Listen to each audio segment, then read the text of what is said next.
సనాతన ధర్మానికి, హిందూ మతానికి కర్మ సిద్ధాంతమే మూలం. భారతీయ మత గ్రంథాలు అన్నీ ఈ విషయాన్ని గట్టిగా నొక్కి చెప్తున్నాయి. జన్మకి మూలం కర్మ సిద్ధాంతం మీద ఆధారపడి ఉంది. సృష్టి కాకతాళీయం కాదు. సూర్యుడు, ఆ సూర్యుని చుట్టూ తిరిగే గ్రహాలు నియమిత క్రమంలో తిరుగుతున్నాయి. ఒక్క అంగుళం కూడా వాటి మార్గాన్ని మరల్చుకోవటం లేదు. అలాగే ఈ అందమైన సృష్టి కూడా పర్వతాలు, లోయలు, చెట్లు, వాటికి పూసే పూలు ఎంత నియమబద్ధంగా నడుస్తున్నాయో గమనించండి. సముద్రాలలో ఉన్న మత్స్య సంపద, విభిన్న రకాల జీవకోటి మరియు సమస్త ప్రకృతి అత్యుత్తమ సౌందర్యంతో ఒక క్రమ పద్ధతిలో సంచరిస్తుంది. అలాగే ఋతువులను గమనించినట్లయితే వసంత, వేసవి, వర్షాకాలం, చలికాలం ఒక క్రమము, నియమం ప్రకారం నడుస్తుంది. ఇలా ఈ సృష్టి వెనక సృష్టిలో పెద్ద హృదయం ఉంది. మనం తెలుసుకోలేని పెద్ద మేధస్సు కూడా ఉంది. ఆ మేధస్సుని గమనించి అర్థం చేసుకోగలిగిన శక్తి మనిషికి ఉంది. అలాగే మనిషి ఆవిర్భావానికి కూడా కారణం ఉంది. ఆ కారణమే కర్మ. ఎప్పుడైతే మనిషి కర్మను అర్థం చేసుకుంటాడో తన మేధస్సుతో సృష్టికి హాని తలపెట్టకుండా క్రమపద్ధతిలో జీవిస్తాడు. సమస్త జీవరాశికి జననం, బాల్యం, యవ్వనం, వృద్ధాప్యం, మరణం, అలాగే తాను తీసుకునే ఆహారానికి కూడా ఒక క్రమ పద్ధతి ఉంది. అలాగే ప్రతి జీవికి జన్మని బట్టి శరీరపు నిర్మాణాన్ని అనుసరించి జీర్ణక్రియ తగిన విధంగా ఉంటుంది. ఏ శక్తి ఆధ్వర్యంలో ఇదంతా జరుగుతోందో ఆ శక్తే కర్మ ఫలితాన్ని ఇస్తుంది. ప్రకృతి అంతా శాసనం ప్రకారం క్రమ పద్ధతిలో నడుస్తున్నప్పుడు మేధస్సు ఉన్న మనిషి ఎలా ప్రవర్తించాలి?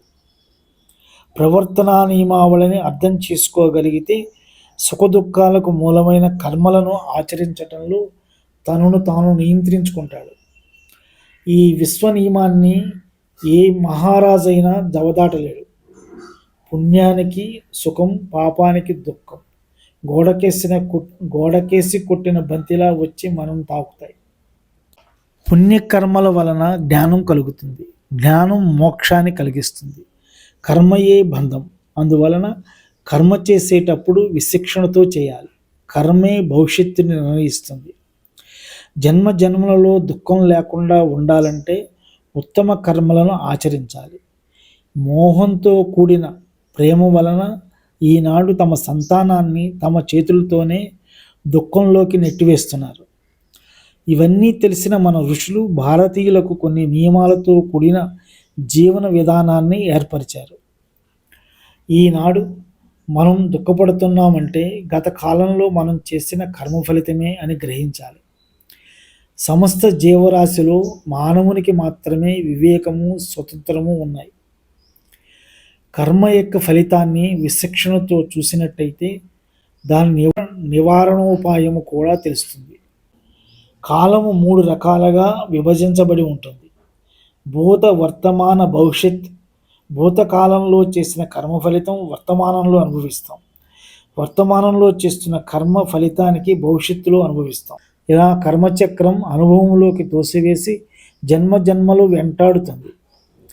ఉదాహరణకు ఒక వ్యక్తి తన జీవితకాలంలో అనేక కారణాల వలన 1000 మందిని చంపాడనుకుందాం.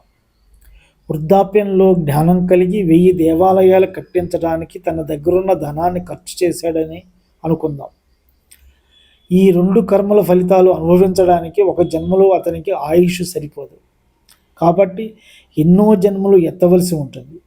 అదే సమయంలో అతనికి చివరి దశలో కలిగిన పుణ్యము, జ్ఞానం వలన ఎక్కువ పాపకర్మలు చేయకుండా అతని జన్మలను రూపకల్పన చేయబడతాయి.